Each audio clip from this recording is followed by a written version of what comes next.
안녕하세요 여러분, 세상 돌아보기입니다. 예, 오늘은 23년 12월 7일이고 목요일입니다. 자, 오늘은 이제 국방론평 꼭지로 하나 골랐는데요. 그 수송기 브라질의 엠브레러 C390의 도입건이 계속 머리에 좀 맴돌아서 제가 보니까 한 2년 전부터 관련해서 다루기 시작했더라고요. 그래서 그 부분을 한번 정리를 한번 해보는 기회를 마련했습니다. 예. 이게 데모 사진에서 보신 사진인데, 이게 보니까 엠브레러에서 우리가 지금 7번째, 8번째 정도 되는 것 같아요. 예, 예. 그리고 아시아 첫 번째. 예, 상당히 의미가 있는 거죠. 우리가 뭐 소위 전자제품 같은 것도 보면은 얼리 어답터, 한국이 또 테스트 마켓 같은 역할을 이미 하고 있잖아요. 이거 우리의 이제 문화적인 위상이라고 볼 수도 있는 건데, 흐름이기도 하고, 그것처럼 아시아의 시장, 특히 이제 동남아시아 시장 같은 경우는 지금 이제 미국의 C130이 더 잡고 있는데, 어차피 엠브레러의 지금 C390이 그 C130 대체 시장을 보고 있는 거거든요. 거기서 한국이 먼저 끊어줬다, 안목이 있다고 평가되는 뭐 이런 거죠. 그래서 그런지 한 1분여짜리 동영상을 만들었더라고요. 그래서 그 동영상에 나오는 사진을 제가 캡처한 겁니다. 예, 나중에 도색이 이렇게 될지까지는 모르겠지만, 예, 신경을 좀 많이 썼다 이런 생각이 좀 드는데, 어제도 이제 말씀을 드렸지만 이거를 봤을 때 이 C390을 선택을 했다는 것은 우리 카이에서 이야기하는 이 있잖아요, MCX. 이것도 30톤급이거든요. 같은 거예요. 그러니까 거의 제가 봐선 크기도 거의 같고 엔진 출력도 거의 같다고 봅니다. 왜냐하면 이제 C390도 상용 엔진을 쓰는 거잖아요. 검증된. 그거 우리 취향에 잘 맞는 거거든요. 우리의 이제 모두 국방이라는 게 쉽게 부품을 구할 수 있어야 되잖아요. 저렴한 가격에 언제라도. 그래서 이 전체를 봤을 때, 흐름을 봤을 때 우리 중형 항공기는 예전부터 이 엠브레를 염두에 많이 두고 있었다. 그런 생각이 들고요. 예, 물론 개인적인 생각이죠. 모양도 사실 비슷하죠. 그리고 30톤급이 딱 맞다. 여러 가지 파생 기종을 만들기에 제가 뒤에서 좀 추가로 설명을 드리겠습니다만. 네. 그리고 2위의 대형 기종으로 추가로 생각한다. 60톤급 이상으로. 자, 그렇기 때문에 지금 이제 바뀐 정부에서 미국 방산업체들의 영향이 엄청나게 강해진 상황에서 버틸 수 있었다. 왜냐? 수송기 하나만이 아니고 여러 개가 엮여 있기 때문에 그렇다. 계획에. 그걸 감히 틀기 어려웠다. 물론 틀려고 시도를 많이 한 것으로 보입니다만은. 네. 자, 그런 것들이 짐작이 돼요. 그래서 이게 원래 이걸 공감 이제 C 엠브레러랑 많은 공감이 있었다. 그래서 한 번 더 쭉 과거 자료를 다 살펴보면 있어서 우리 MCX는 저기 엠브레러의 C390과 별개의 것이 아니라 이거의 국산화 버전이다. 예, 이렇게 이해가 돼요.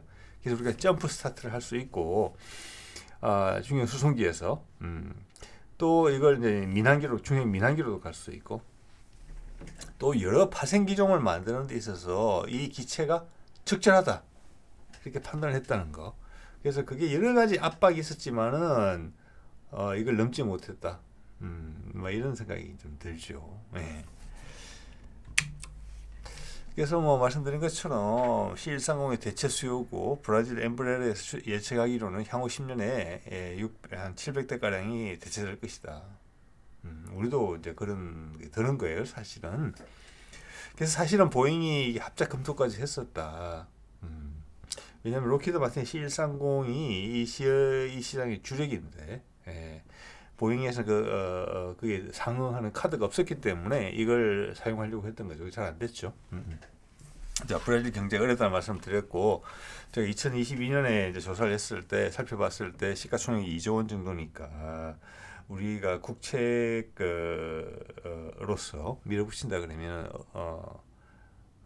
어려운 수준은 아니라고 봅니다. 물론 브라질 정부가 오케이를 해야 되는 부분도 있지만, 그래서 여러 개를 많이 넓혀놓고 있을 거라고 저는 봅니다. 예. 또 이런 어려움이 있었기 때문에 우리가 이제 이걸 도입하는 데 있어서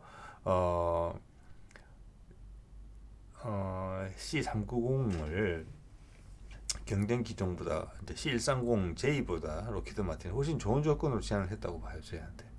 그래야지 또 그 어려움을 극복할 수 있는 거잖아요. 지금의 정치 지형에서. 예, 예. 그리고 이제 국산화 부분에 있어서도 상당히 좋은 것들을 받아냈겠다. 그것은 뭐냐면은 우크라이나 전쟁이 벌어지기 전에 여러분들이 느끼시겠지만 유럽의 방산업체들이 거의 죽을 지경이었어요. 전부 다 뭐 단순한 개인 화기 만드는 회사부터 비행기 만드는 회사, 미사일 만드는 회사까지 다 어려움을 겪고 있었거든요. 예, 수요가 적으니까.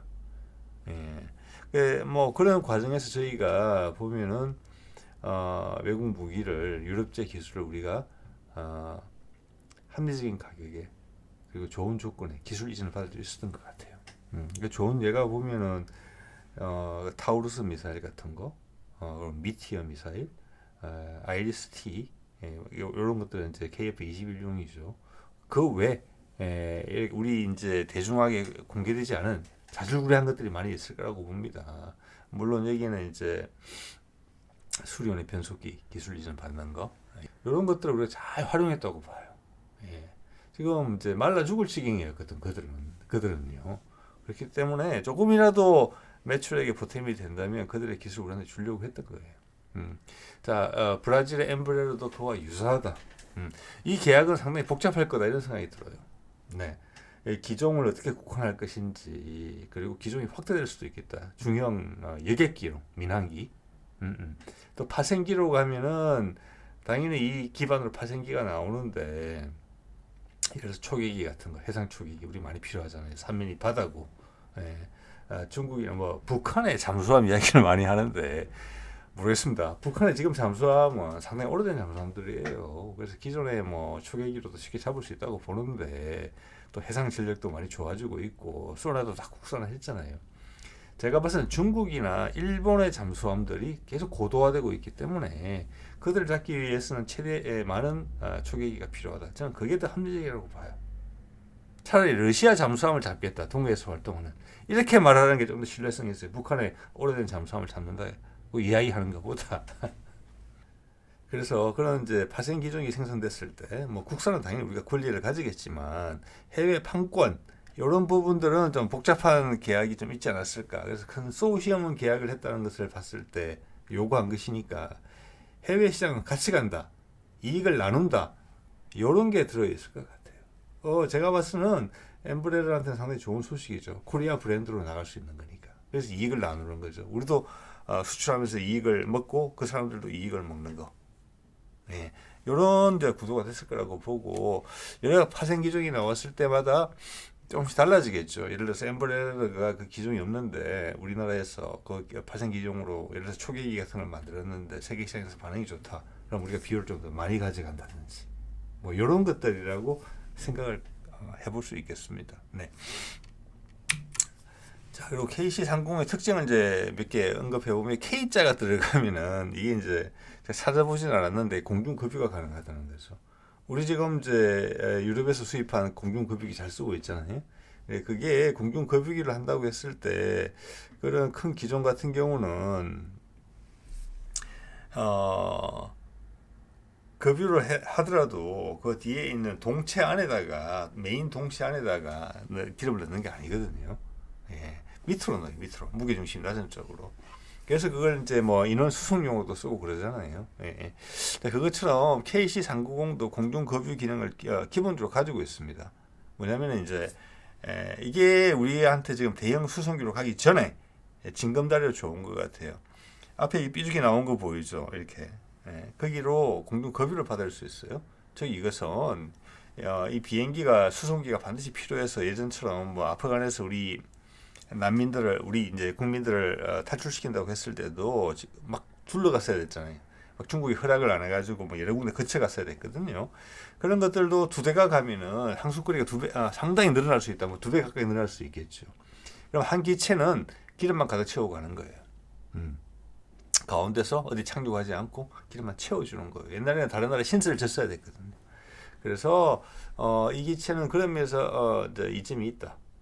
그리고 이게 기본으로 장착되어 있다. 공중 급유를 받을 수 있는 기능이.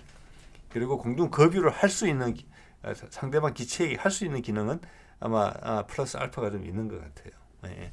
뭐 그런 말씀을 좀 드릴 수 있을 것 같고, 우리가 저기 뭐랄까 에어버스에서 수입한 것도 뭐 K자가 앞에 붙어 있죠. 예. 그게 뭐의 약자인지 궁금하긴 하네요. 예. 자, 이게 포르투갈에서 수입한 포르투갈 공군의 수송기 KC-390, KC-390입니다. 이 앞에 공중 급유를 받을 수 있는 그 포드가 보이죠. 예, 예. 이런 게 이제 기본으로 장착돼 있다. 예. 주는 거는 또 별개죠. 아마 두 개 기체에다가 줄 수 있는 것 같아요, 동시에. 그래서 이게 이제 추가로 들어오게 되면은 우리의 공중 급유 기능이 더 확충된다. 이렇게 볼 수 있어요. 기존의 공중 급유기에 더해서. 그런 건 상당히 공군이 환영할 만한 일이다. 즉 이것은 소티가 늘어나는 거랑 같거든요. 비행기가 작전 시간이 제한돼 있는데 기지로 돌아가지 않고 가운데서 공중 급유를 받고 다시 투입될 수 있기 때문에 그러니까 소티가 늘어나는 거랑 같은 효과를 가지고 있지요. 그래서 이것도 충분히 상당히 중요한 요소가 아니었느냐. 물론 C130도 이런 식으로 뭐 활용이 가능합니다. 예. 자, 그래서 여기서 다시 한 환기를 드린다 하면은 우리 수송기 현황을 보면은 CN235 저거는 이제 인도네시아에서 들어온 거죠. 6톤급이니까 아주 작습니다. 20여 대. C130H 옛날 거죠. 허큘리스라고 불리는 거 12대. 그리고 1차 사업, 대형 수송기 도입 1차 사업에서 도입했던 C130J, 요거는 동시에 늘린 거예요. 그래서 톤수는 같죠. 엔진이 이제 같다는 뜻입니다. 그러니까 동시에 늘렸다는 것은 사람을 태우는 경우에 더 많이 태울 수 있다. 70명 정도 가까이 태우는 것 같고 68명? 제가 자료를 본 것은. 그리고 이제 C390 엠브레르 거는 한 80명 뭐 그 정도인 것 같아요. 그건 동체 크기의 차이가 있죠. 뭐 사람 무게가 많이 나가가지고 뭐 19톤, 26톤 이건 아니죠. 제가 어제 말씀드린 것처럼 이게 19톤이고 저는 26톤이기 때문에 한 1.5배 정도 더 크다고 봐야 돼요. 사이즈가. 예. 그 들어갈 수 있는 장비도 차이가 크죠. 그 정도면은 장갑차가 들어갈까 말까 19톤은 애매하잖아요. 근데 26톤이면은 우리 K21 보병 전투 장갑차가 한 25톤 정도 되는데 그게 들어갈 수 있을지 모르겠어요. 그래서 어떤 차이는 있긴 있을 것 같아요. 네. 자, 여기서 우리가 수송기라는 개념을 봤을 때 예전부터 썼던 건데 한 번 더 환기 드리고 싶어요.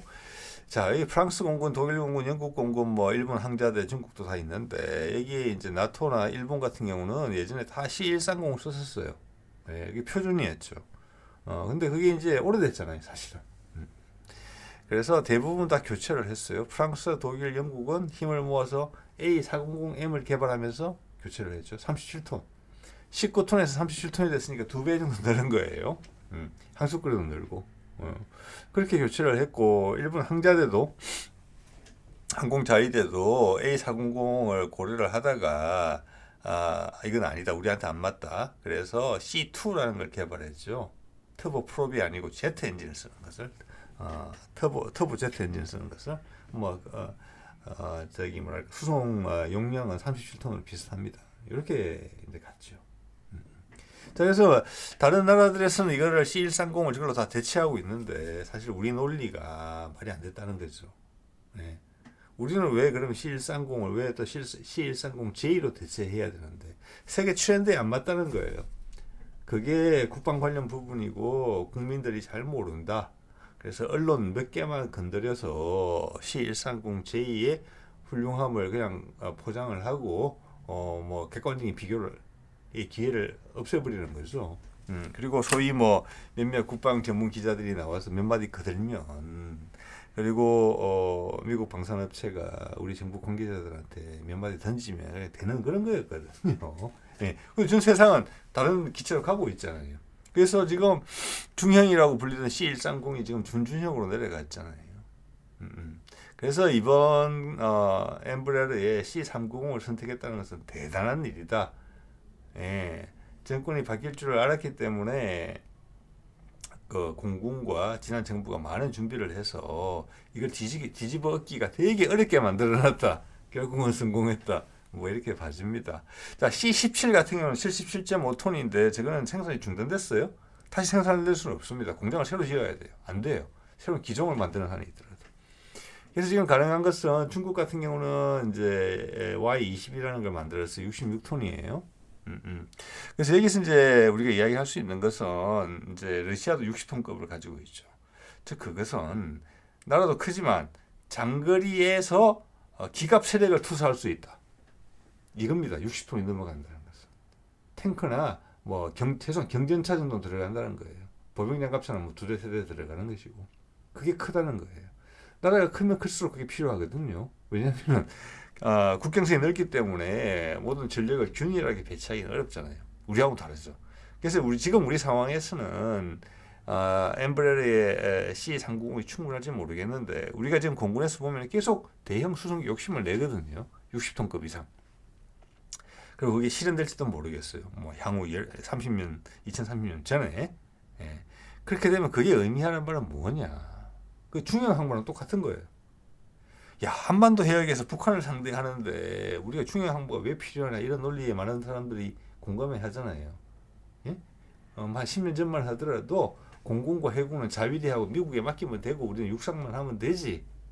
육군만 하면 되지. 지금 그렇게 생각하시는 분은 별로 없으시잖아요. 그죠? 지난 10년 사이에 세상의 구도가 많이 바뀌었으니까. 대형 수송도 똑같아요. 우리가 중요한 항모가 있다. 대형 항모가 생긴다. 2대 3대 가지려고 하겠죠. 그러면 그거는 이제 한반도 해역이 아니고 저 멀리 해역 어떤 다른 나라의 어떤 정치 외교적 관계를 맺은 나라에 항구를 조차하거나 아니면 미군 기지를 활용하거나 뭐 조차할 가능성이 많다고 저는 개인적으로 봅니다. 동남아시아 중요한 기점에 우리 해상 수송로를 보유해야 되는 중요한 기점에 그런 게 생긴다면은 중요한 항모가 생긴다면은 그것은 곧 우리가 대형 수송기가 필요하다는 거예요. 항모는 공중 전력이고 해상 전력이잖아요. 항모 전단은. 그 지금 지중해에 가다 전쟁 때문에 미국 항모가 2척이 가 있지만 미국이 본격적으로 거기 개입을 하려면 육상 전력이 가야 돼요. 기동 타격 부대가. 예. 우리도 마찬가지입니다. 중요한 항모를 가진다는 것은 우리가 대형 수송기가 필요하다는 거예요. 동시에. 그래서 우리가 만약 대형 수송기를 같이 가지려는 움직임이 포착이 됐다. 그것은 우리 군이 미래의 우리 군이 한반도 해역에 국한된 군이 아니고 최소한 전 세계에 미국의 패권이 끝난 이후에 다극화 세대에 있어서 다극화 시절을 맞아서 우리도 세계 경찰 노릇을 한다. 훨씬 더 한 걸음 더 나아간 명분을 가지고 조종자는 반드시 필요한 거거든요. 그렇게 이해하시면 딱 맞을 것 같아요. 자, 그래서 이게 2022년 5월 5일에 제가 올렸던 동영상에서 가져온 겁니다. 날짜만 추가를 했어요. 추가한 것이고 나머지 내용은 똑같습니다. 대형 기종 그리고 엔진 기술을 우리가 가려고 한다라는 부분. 큰 소시험 상대에 대해서 초기 검토를 이미 완료한 상태인 것 같다. 2022년 5월 5일. 그래서 제가 그런 생각을 하는 겁니다. 그때 엠브레를 이미 찍었다는 거죠. 네. 그렇기 때문에 엠브레르에는 세 군데의 국내 중소기업이 뭐 중견기업이 계약을 했고 관계를 맺었고 뒤늦게 시작한 C130은 한 군데밖에 못 맺었잖아요. 이건 급하게 맺었다는 거예요. 자, 그런 것들이 압박을 극복하는 수단이 됐다는 거고 기술 이전 없는 구매는 없다. 자, 이것은 중형 항공기나 파생 기종이 다 연계가 돼 있다. 이렇게 볼 수 있고 자, 이런 걸 통해서 정치 논리를 배제할 힘을 축적할 수 있을까? 그때 정권 바뀌기 바로 전이잖아요. 5월 5일이니까 작년에 결국은 그걸 극복해냈다. 뭐 그렇게 말씀드릴 수 있을 것 같아요. 제가 옛날에 그런 생각을 했었네요. 보니까 2022-26년 국방 중기 계획을 보면은 이건 이전 정부에서 한 거죠. 지금 국방 중기 계획이 나오는지조차 잘 모르겠는데요. 우리의 야심이 그대로 드러나요. 우리가 C130을 어떻게 활용하려고 하는지가 보여요. 뭐냐? 특수부대의 효과적인 공중 침투를 위한 C130H. 뭐 사람 좀 차이 나는 거예요. C130J랑 거의 같다고 봐야 돼요. 수송기 성능 개량을 추진하고 장거리 항공 수송 능력 향상을 위해 대형 수송기를 추가로 확보하겠습니다. 이렇게 돼 있어요. 그래서 C130은 특수전용으로 쓰려고 하는 모양이다. 우리가 스케일이 엄청나게 크게 생각하는 거죠. 그거는 우리의 본격 수송기용이 아니고 특수전용으로 쓰려고 그래. 거기에 맞는 개량을 한다는 거겠죠. 제공 침투 능력, 야간 비행 능력 이런 것들을 보완하겠다는 뜻으로 저는 이해가 됩니다. 그리고 장거리 항공 수송 능력. 이게 장거리가 얼마나 장거리를 의미하느냐. 제가 좀 전에 그 말씀을 드린 바가 있어요. 그래서 이것을 급하게 생각 안 하고 저는 그 당시 러시아의 60톤급 기종이 가장 유력하다고 봤는데 지금 상황에서 러시아 항공기를 하기는 어렵잖아요. 그래서 이미 그 당시에 엠브레를 생각하고 있지 않았나 이렇게 봐요. 예, 우리 중형 항공기 옛날 김영삼 정부 때부터 아마 했던 것 같아요. 우리 민항기 스스로 개발한다는 거. 예. 지금 아프리카, 중동, 지금 미얀마에서도 소수민족들이 그 군부 세력들을 밀어내려고 하고 있죠. 그런 것처럼 그게 한반도로 밀려오면은 한반도에서는 각각의 나눠진 것들이 각각의 독립을 한다기보다는 그 중국도 엄청나게 영향을 받을 수 있어요. 악의 영향을. 인도도 마찬가지입니다. 소수민족 문제가 있기 때문에 우리는 거꾸로 이 세상의 큰 흐름과 반대로 갈라졌던 민족이 하나로 힘이 빠지면서 붙어야 돼요. 다른 데는 힘이 빠지면은 분리가 되는데 분해가 되는데 우리는 힘이 빠지면은 붙어요. 자, 그런 상황에 러시아 푸틴이 항상 이렇게 포석을 두고 있잖아요. 미국과의 화해의 어떤 수단으로서 또 러시아의 미래를 위해서. 자, 그렇게 되면은 중요한 민항기가 반드시 필요하다고 봅니다. 예. 그러고 나서 대형 기종 뭐 이렇게 생각을 했다는 게 느껴져요. 예. 거기서 엠브레라가 딱 이미 결정됐다. 그래서 여러 가지 지금 연기되고 하는 이제 윤석열 정부 들어와서 그런 게 해프닝이 있었지만 결국 버텨냈다. 큰 승리다. 이렇게 본다는 거죠. 예. 자, 이거 크기 비교를 한번 볼게요. 대형이라는 게 이게는 일본 방위성 자료인데 C17이에요. 70톤, 70몇 톤급이죠. 그다음 중형 C2 일본이 이제 일본 국산 수송기 37톤급. 그리고 C130이 제일 작아요.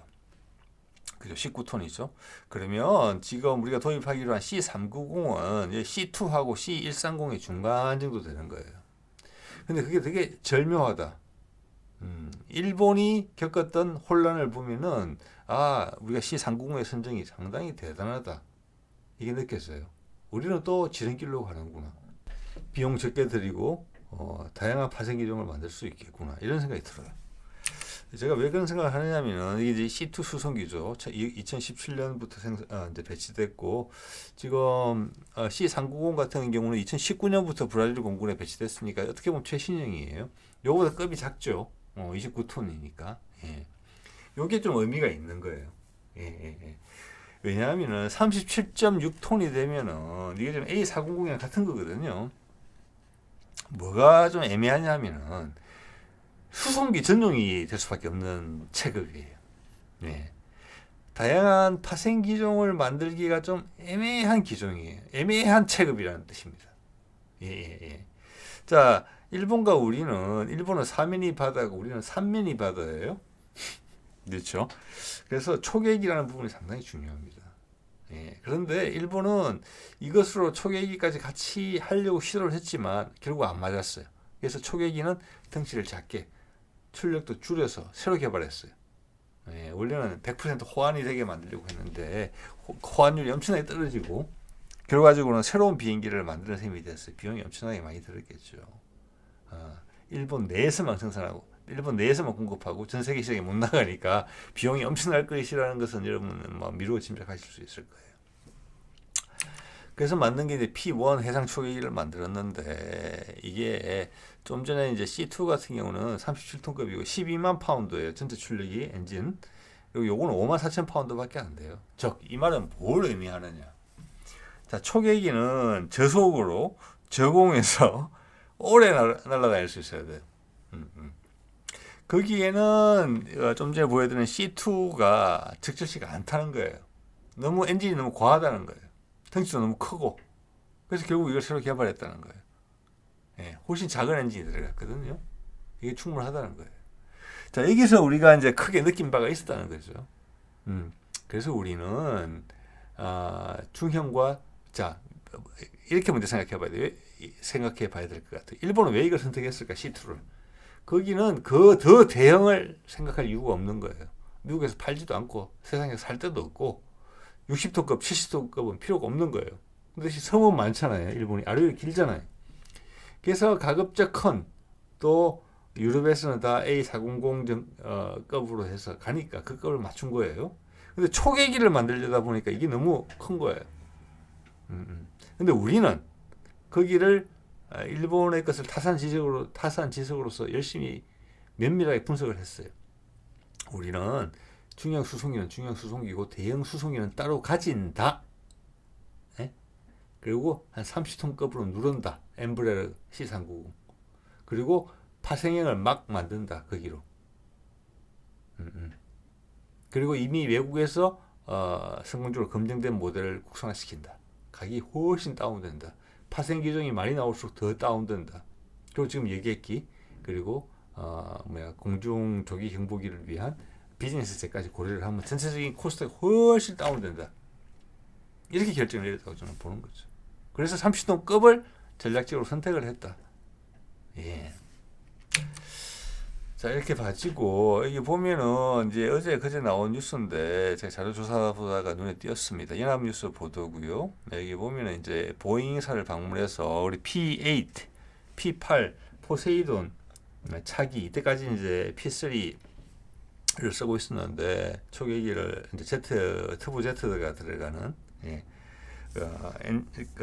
P8 최신형으로 이제 구입하는데 6대인가 도입하기로 돼 있죠. 그건 지난 정부도 결정이 된 겁니다. 그래서 그거를 이게 사실 일본이 별로 안 좋아하는 거거든요. 제가 보기에는 그거 공장을 가서 이제 보잉사 홍보를 해주는 기사예요. 그러면서 이 내용을 한번 보세요. 향후는 제가 봐서는 요번에 6대 도입하는 것으로 되게 숫자가 좀 줄었거나 아마 이런 부분이 좀 있을 거예요. 지금 왜냐하면 일본이 싫어하거든요. 일본 잠수함을 살필 수가 있기 때문에 아까 말씀드린 것처럼 북한 잠수함 잡는 데는 이렇게 최신형기 필요가 없습니다. 사실. 자, 그런데 여기 나오는 내용들을 보면은 깨알 같은 홍보가 있어요. 이런 걸로 이 대형 언론들이 우리 국민들을 현혹하는 것입니다. 여기 보면은 뭐라고 되어 있느냐? F-15K도 훨씬 강해진다. 개량한다는 의미예요. 지난 정부에서 뭐 4조에서 5조 달라 그래가지고 우리는 못하겠다. 60대거든요. 이랬던 분들이 이번에 와서 덜컥 계약해 줬잖아요. 그걸 이런 식으로 표현하는 겁니다. 새로운 기체 앞부분을 뜯어내고 보잉사의 도움을 받아 새로운 첨단 장비를 교체할 방침입니다. 저거 국산으로 할 수도 있다는 이야기도 많이 나왔었던 거예요. 그런데 이 연합뉴스에 이렇게 표현을 하는 거예요. 그들이 도와줘서 덕분에 훨씬 더 나은 비행기가 된다. 3조 5천억을 들였다. 이거는 어떻게 보면 우리 입장에서 감지덕지다. 이런 느낌을 주게 기사를 표현을 하거든요. 이렇게 계속 쌓인다고 생각해 보세요. 이런 겁니다. 이렇게 매스미디어가 대중 매체가 국민들을 현혹하고 우리의 세금을 낭비를 하고 누군가는 우리를 속일 때는 누군가 이득을 보는 사람이 있어요. 적절치 못한 방법으로. 그리고 깨알같이 하나 더 붙였죠. 보잉사는 빈 라덴 사살 작전에 투입됐던 특수작전용 대형 헬기 치누크 도입을 제안했습니다. 이야, 그렇죠. 우리가 치누크 대형 헬기 도입을 지금 시도하고 있어요. 그런데 이제 개량을 하려고 했죠. 돈이 적게 든다고 생각하고. 근데 미국에서는 보잉사에서는 아니다. 새로 사는 게 더 싸다. 개량하는 데는 돈이 더 많이 든다. 근데 사실 치누크의 수명도 좀 애매해요. 미국의 차기 이제 헬기 개발 계획에 따르면. 근데 그게 뭐 계획이 늘 지켜지는 건 또 아닌 것도 있으니까. 그래서 엄청난 금액을 지금 부르고 있거든요. 한 대당. 이걸 이런 식으로 석 밀어넣는 거예요. 그래서 저는 여기에 대해서도 뭐 MI8 같은 러시아 기종들을 훨씬 저렴하고 기술 이전에 있어서도 훨씬 유리할 것 같다. 전투 헬기가 아니거든요. 네. 자, 그런 생각을 하고 있던 차인데 이번 정부 들어와서 이것도 보잉이 노리는 부분이다. 아파치 헬기 추가 도입과 더불어서 그걸 바로 느낄 수 있어요. 그냥 속내를 다 드러내서 이야기해 주는 거예요. 우리가 어느 정도 시간만 가지고 있다고 보면은. 이러면서 다음에는 조금 더 하겠죠. 즉 이것은 그들의 로비스트가 우리 정부의 요로에다가 압박을 넣고 있다는 것이고 거기에 국방 전문 기자나 국방 전문가라는 사람들이 뭔가를 계속 압박을 넣고 있다는 거죠. 여러분 결국은 그들이 알려주는 셈이에요. 자, 마지막으로는 마침 보니까 포르투갈 공군에서 이제 C390 이륙하는 장면이 예쁘게 담긴 게 하나 있었습니다. 그래서 그 동영상을 한번 붙여드릴게요. 관심 있는 분들 한번 보시기 바랍니다. 네, 오늘 여기까지 하겠습니다. 네.